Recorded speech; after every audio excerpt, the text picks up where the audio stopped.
Friends, आज हम start करने जा रहे हैं चैप्टर नंबर 2, ठीक है, जो साइंस है हमारा, ठीक है, क्लास 10th का। इसमें जो हमारा चैप्टर है ये है एसिड बेस एंड सॉल्ट का, ठीक है। कि एसिड बेस एंड सॉल्ट के हमें क्या करना है, बेसिक प्रॉपर्टी पढ़नी है, उसके बाद समझना है कि एसिड और बेस क्या होता है, ठीक है। इसके बारे में वैसे हम पढ़ चुके हैं पिछली क्लासेस में भी कि कैसा इसका टेस्ट होता है, क्या प्रॉपर्टी होती है इसकी, थोड़ी बहुत। अब इसमें थोड़ा डिटेल में पढ़ेंगे कि ये जैसे रिएक्ट कैसे करता है किसी भी चीज़ के साथ, ठीक है। जब एसिड को हम किसी चीज़ से रिएक्ट करवाते हैं, ठीक है, यानी कि अभिक्रिया करवाते हैं, या फिर बेस का किसी के साथ रिएक्शन करवाते हैं, तो क्या चीज़ें आती है हमारे पास, ठीक है। ये सब पढ़ेंगे इस चैप्टर में। तो पहले जान लेते हैं हम बेसिक्स के बारे में कि एसिड क्या होता है, ठीक है। वैसे तो पढ़ ही रखा है, ठीक है। तो देखिए, जो एसिड है हमारा, ठीक है, एसिड ये क्या होता है, सबसे पहले इसको देखिए पहचानने का तरीका क्या होता है एसिड का। तो हमने छोटी क्लासेस में पढ़ा है कि एसिड का जो टेस्ट होता है, ठीक है, वो कैसा होता है, सोर होता है, ठीक है। टेस्ट जो होता है इसका कैसा होता है, सोर, यानी खट्टा होता है, ठीक है। और फिर इसका ये तो टेस्ट हो गया, ठीक है। अब ये ना आपने लिटमस पेपर सुना होगा, ठीक है, लिटमस पेपर। तो ये लिटमस पेपर को क्या करता है, यहाँ पे देखिए, इसको ना ब्लू से रेड में चेंज कर देता है, ठीक है, ब्लू टू रेड लिटमस। यानी कि जो एसिड होता है ये ना ब्लू लिटमस को क्या करता है, रेड में चेंज कर देता है। तो हमें पता लग जाएगा कि ये क्या है, एसिड है, ठीक है। अब ये ठीक है। अब इसके बाद इसकी एक थर्ड प्रॉपर्टी होती है। जब इसको ना हम क्या करेंगे, वाटर में या किसी सॉल्वेंट में जब इसको हम क्या करेंगे, घोलेंगे, ठीक है, तो ये ना एक आयन देता है। आयन हमने पिछली क्लासेस में पढ़ा, 9th क्लास में, 2 टाइप के आयन होते हैं, ठीक है। कैसे, पॉजिटिव और नेगेटिव आयन, ठीक है, पॉजिटिव और नेगेटिव आयन। तो ये जो एसिड होता है ना, एसिड ये ना हमेशा H पॉजिटिव आयन देता है, ठीक है, H के ऊपर पॉजिटिव ऐसा, ठीक है। ये H का मतलब क्या है, यहाँ पे हाइड्रोजन है, ठीक है, हाइड्रोजन। तो कभी भी जब हम एसिड को क्या करते हैं किसी ना सॉल्यूशन में जब बोलते हैं, तो ये क्या करता है, H पॉजिटिव आयन देता है, ठीक है। ये 3 चीजें इसके बारे में।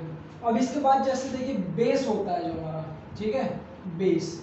बेस क्या कैसा होता है इसका, देखिए टेस्ट, ये होता है बिटर, यानी कि टेस्ट में कैसा होता है, ये कड़वा होता है, ठीक है।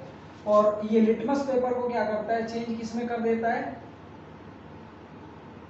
ये लिटमस पेपर को चेंज करता है रेड को ब्लू में, यानी कि रेड टू ब्लू लिटमस, ठीक है।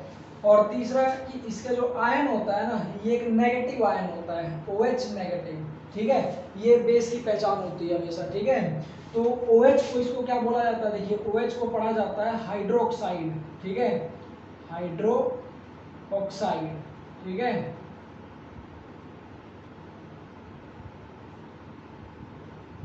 और इसके ऊपर एक नेगेटिव आयन होता है, और एसिड वाले में क्या था, पॉजिटिव आयन था, ठीक है।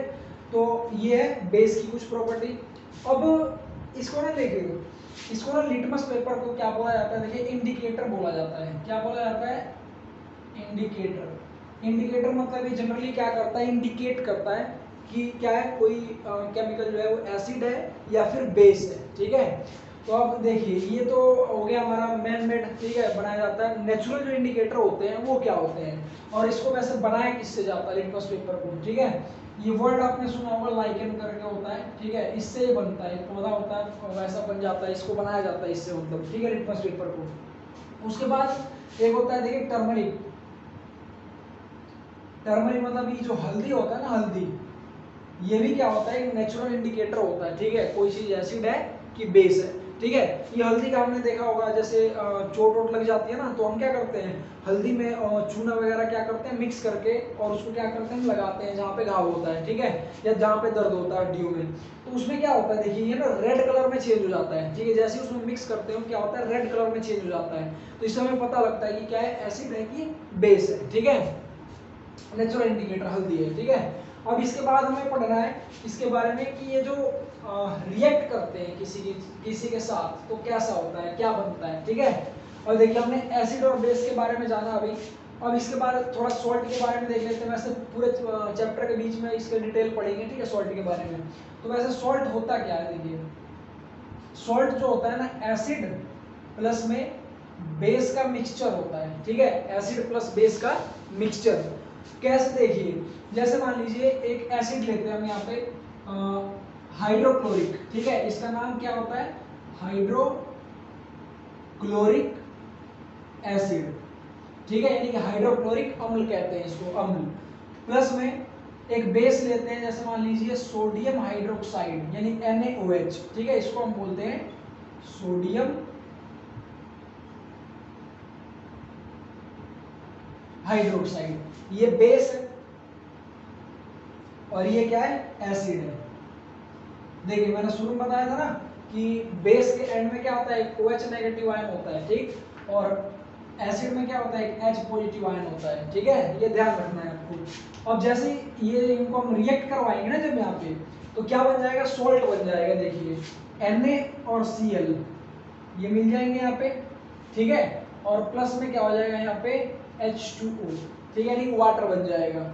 तो ये जो NaCl होता है ये क्या होता है, नेचर में आयनिक होता है। आयनिक का मतलब क्या होता है ना कि इसके ऊपर ना पॉजिटिव चार्ज होता है और एक नेगेटिव चार्ज होता है। तो ऐसे किसी भी कंपाउंड के ऊपर, ठीक है, जब पॉजिटिव और नेगेटिव चार्जेस होते हैं तो उसको क्या कहा जाता है, आयनिक कंपाउंड कहा जाता है, ठीक है, आयनिक कंपाउंड। जैसे इसके ऊपर सोडियम के ऊपर पॉजिटिव चार्ज होता है और क्लोरीन के ऊपर नेगेटिव चार्ज होता है, तो ये हमारा क्या है, ये इसको बोला जाता है सॉल्ट, यानी कॉमन सॉल्ट है हमारा, ठीक है, कॉमन सॉल्ट, या फिर इसको टेबल सॉल्ट के नाम से भी जाना जाता है, ठीक है, टेबल सॉल्ट जो हम डोमेस्टिकली क्या करते हैं, घरों में यूज करते हैं खाने वाने में, ठीक है, ये यही है। और वैसे इसका नाम क्या है, तो इसको बोला जाता है सोडियम क्लोराइड, ठीक है, सोडियम क्लोराइड। और प्लस में ये तो जानते हैं आप, ठीक है, वाटर है। तो ये बेस की डिटेल है। और बेस जो होता है, और सॉरी सॉल्ट की डिटेल है।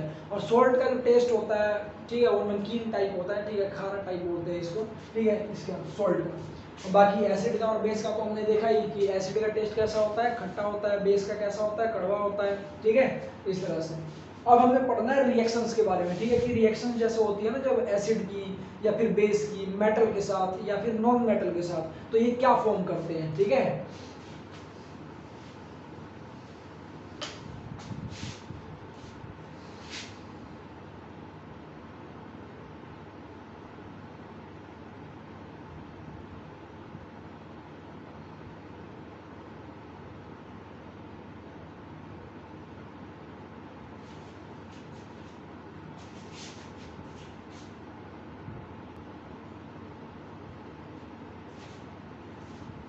देखिए मेटल रिएक्ट्स विद एसिड, तो मेटल जो है रिएक्ट कैसे करता है एसिड के साथ, क्या फॉर्म करता है, ये चीजें हमें क्या करनी है, इसमें जाननी है, ठीक है। तो देखिए जैसे मेटल कोई भी एक जिंक हो गया, मैग्नीशियम हो गया, एल्यूमिनियम हो गया, कोई सा भी एक मेटल उठा लेते हैं, ठीक है। तो जैसा हमने उठाया यहाँ पे मैग्नीशियम, ठीक है, ये Mg क्या है यहाँ पे, मैग्नीशियम को कहते हैं, ठीक है, मैग्नीशियम। प्लस में हमने क्या करा ना, एक एसिड लिया हमने HCl, हाइड्रोक्लोरिक एसिड, ठीक है, ये HCl। जब इसको क्या करा हमने, ऐड करा यहाँ पे, ठीक है, Mg के साथ, तो ये क्या बनाएगा यहाँ पे, देखिए हमेशा एक चीज इसमें कंफर्म होती है कि ये क्या बनाएगा, देखिए सॉल्ट बनाएगा एक तो, और एक कंफर्म है हाइड्रोजन गैस बनाएगा ये, ठीक है। तो ये सॉल्ट जो बनेगा यहाँ पे, ये बनेगा MgCl ट्वाइस प्लस में हाइड्रोजन, ठीक है, H2 गैस। अब ये जो MgCl2 है, ठीक है, इसको हम क्या बोलेंगे, मैग्नीशियम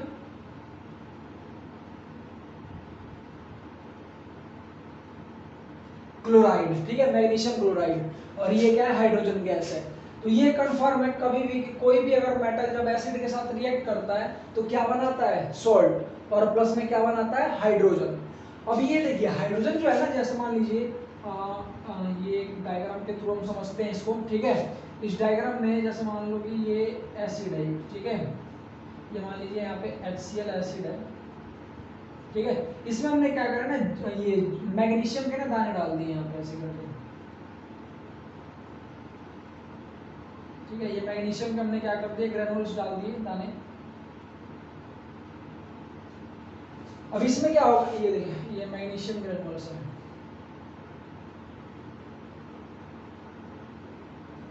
ठीक है, मैग्नीशियम ग्रेनुल्स मतलब मैग्नीशियम के ना छोटे छोटे टुकड़े हमने क्या करे, इसमें डाले। तो अब यहाँ पे जब ये रिएक्ट करेगा ना, तो इसमें क्या होगा, बबल्स फॉर्म होगा, क्या होगा, बबल्स, और यहाँ पे ना एक बाहर साउंड आएगा, ठीक है, जब ये बबल्स बाहर निकलेंगे ना यहाँ पे तो एक साउंड आएगा यहाँ पे, ठीक है, साउंड एक्सप्लोड होगा। इस साउंड को बोला जाता है पॉप साउंड बोला जाता है, ठीक है, पॉप साउंड। अब ये जो पॉप साउंड होता है ये निकलता कैसे है यहाँ पे, ये हाइड्रोजन से निकलता है, ठीक है। ये जब हाइड्रोजन रिएक्ट करता है ना यहाँ पे, ओ सॉरी, HCl जब इसके साथ रिएक्ट करता है तो यहाँ हाइड्रोजन के बबल्स फॉर्म होते हैं और यही जब ये आउट होता है ना यहाँ से निकलता है तो पॉप साउंड के साथ मतलब निकलता है बाहर। तो हमें पता चल जाता है कि ये क्या है, मेटल है, कोई जो रिएक्ट कर रहा है किसी एसिड के साथ, ठीक है। तो ये याद रखना है, ठीक है आपको। ये पॉप साउंड किससे निकलता है, मेटल जब रिएक्ट करता है किससे, एसिड से, तब। देखिए अब इसके बाद ना एक इसमें चीज आती है इलेक्ट्रोकेमिकल सीरीज, ठीक है, इलेक्ट्रोकेमिकल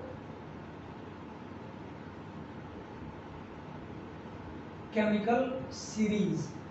ये क्या वर्ड है यहाँ पे, देखिए इलेक्ट्रोकेमिकल सीरीज। सीरीज का मतलब क्या होता है, एक तरह से ना किसी चीज को क्या करना, अरेंज करना, डिक्रीजिंग ऑर्डर में या फिर इंक्रीजिंग ऑर्डर में, ठीक है, किसी हिसाब से, ठीक है। तो अब हमें क्या करना है, जैसे देखिए तो जो मेटल्स होते हैं ना, मेटल्स में भी क्या होते हैं, कुछ मेटल्स ऐसे होते हैं जो हाईली रिएक्टिव होते हैं, कुछ मेटल ऐसे होते हैं जो मॉडरेट रिएक्ट होते हैं, यानी कि वो कम रिएक्ट करते हैं, और कुछ होते हैं जो बिल्कुल ही रिएक्ट ही नहीं करते, बिल्कुल स्लोली रिएक्ट करते हैं। जैसे एग्जांपल हम गोल्ड का दे सकते हैं, सबसे ज़्यादा रिएक्टिंग मेटल जैसे हम दे सकते हैं जिंक वगैरह हो गया, मैग्नीशियम हो गया, कॉपर हो गया, ये सब। और मॉडरेट में और भी एग्जांपल्स आ सकते हैं यहाँ पे। तो इन्हीं में ना मेटल्स को क्या किया जाता है ना, अरेंज किया जाता है एक लाइन में, ठीक है, डिक्रीजिंग ऑर्डर में। ये मतलब कि हाईएस्ट टू लोएस्ट में जाते हैं इसमें, ठीक है, इस सीरीज में। जैसे मान लीजिए ए कोई मेटल है, मैं लगा रहा हूँ ऐसे, जैसे ABCDEF GH, ठीक है, ये मान लीजिए मेटल्स है, ठीक है। तो अब ये मेटल जो है ना यहाँ पे, ये हाईएस्ट टू लोएस्ट, यानी कि ये नीचे की तरफ सीरीज जा रही है ना, ऐसे देखिए ये ऐसे। तो ये ना हम हाईएस्ट से कहाँ जा रहे हैं, लोएस्ट की तरफ। मतलब कि एग्जांपल के तौर पे मान लीजिए कि ये शुरू के जैसे मान लीजिए 3 एलिमेंट, ये हाईली रिएक्टिव है, ठीक है, हाईली रिएक्टिव मेटल्स। और ये मान लीजिए कि ये क्या है यहाँ पे, मॉडरेट है, मॉडरेट, ठीक है, मॉडरेट रिएक्टिव मेटल्स। और ये दो लीस्ट रिएक्टिव, ठीक है, लीस्ट रिएक्टिव मेटल। तो यही है जो अरेंजमेंट की जाती है ना जब मेटल्स की रिएक्टिविटी के बेस के ऊपर, यानी रिएक्टिविटी इसकी जो बेस होता है रिएक्टिविटी होता है। तो रिएक्टिविटी के हिसाब से जब मेटल्स को लगाया जाता है ना एक सीरीज में, रिएक्टिव टू नॉन रिएक्टिव तक, तो उसको क्या कहा जाता है, इलेक्ट्रोकेमिकल सीरीज कहा जाता है, ठीक है। देखिए कॉपर ना कभी एसिड के साथ रिएक्शन नहीं करता है, ठीक है, यानी HCl के साथ रिएक्शन नहीं करता, सॉरी, HCl के साथ कभी रिएक्शन नहीं करता है, ठीक है। Cu does not react with HCl because, देखिए कॉपर जो है ना, कॉपर Cu, ये रिएक्ट नहीं करता है, ठीक है, does not react with HCl because, ठीक है, क्यों ऐसा होता है, क्योंकि ना ये लिबरेट नहीं कर पाता हाइड्रोजन गैस वगैरह इसके साथ, क्योंकि ये ना कॉपर जो थोड़ा आता है इसमें नीचे आता है रिएक्टिविटी सीरीज में यहाँ पे, ठीक है, जिसकी वजह से रिएक्ट नहीं करता इसके साथ। अब रिएक्शंस ऑफ देखते हैं हम यहाँ पे किसका, मेटल्स का, किसके साथ, बेस के साथ। अभी हमने पढ़ा था reaction of metals with acid, अब हमें पढ़ना है reaction of metal with base.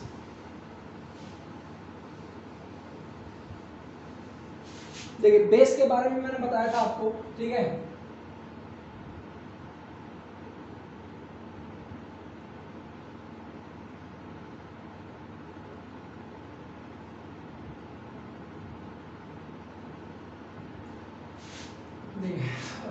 Metal मान लेंगे हम वही जिंक, ठीक है, और बेस एक हम मान लेंगे सिंपल अपना NaOH, यानी सोडियम हाइड्रोक्साइड, ठीक है। जैसे एग्जांपल ये जिंक है और हम इसको रिएक्ट करवा रहे हैं किसके साथ, सोडियम हाइड्रोक्साइड के साथ, यानी कि 2NaOH।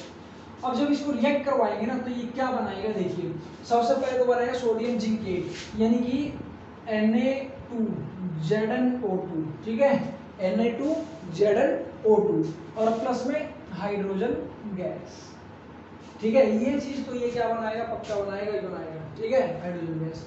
और जिंक जब रिएक्ट करेगा बेस के साथ ये बनाएगा ये कंपाउंड, ठीक है। तो इस तरह से हमें क्या करना है, ये अभी पढ़ा हमने किसके बारे में, reaction of metals with acid and bases. और बाकी की नेक्स्ट क्लास में ना मैं इसको कवर कराऊंगा चैप्टर को आगे, ठीक है।